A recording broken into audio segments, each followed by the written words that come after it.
Strateis le conas gur féidir len Sports Academy International a ardú go dtí an céad level eile. Onas go mbeidh in an marachtáil sa Scéal atá mí de géirí a bheith againn. Sé sin go mbeidh séir nóir atá mí de géirí a bheith séir, nóir go mbeidh de gobar leis na daoine atá mí de géirí bheith gobar go léthúil, agus go mbeidh sásta leis ar an obair. God forbid, go mbeidh tú sásta d'obair. So make sure put that date in your calendar.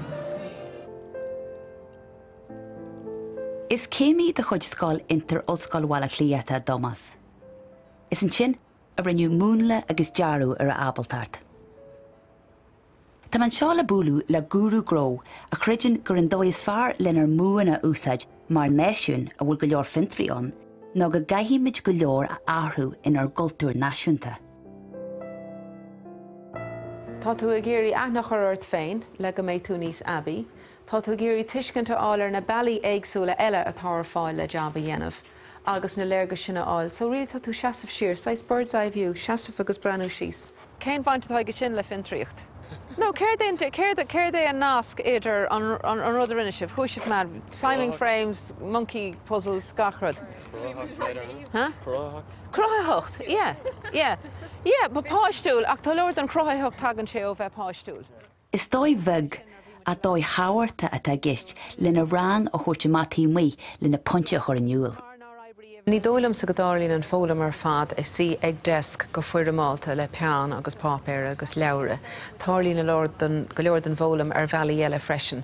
Agus go háirithe le cuasaí fintriachta is daoine anna gníomh chéad na fintrithe. Má tá géir go méid daoine fintriach, nuálaíoch, crothaíoch an deisina eáil agus rud ag na dhéanamh mar ealartha sin. Caithfidh tú deise thuirtóibh bheith sin an taithí sin a bheith hacha. A dtíann tú go méid deisina nua inis? Ceapan go maith ceapan go mbeadh deisina má an bhain sin le Fiontar nua. Tá daoine ag tepa gnóthe gach lá agus ceapan go bhfuil spásna sa mar go le hagradí nua. An cuimhin libh an nálaigh bhí mis na córsna eile bhfuil an seo na córsna gnó chuann siad tascna ar tugann siad tascna donna na daltaí ina mínar hús smaoinemh faoi planna gná agus is ceapan go bhfuil gur rud má é sin mar tá daoine uair ag teacht amach as an ollscoil agus tá smaointí uair acu freisin, so sin rud mhaith don tír.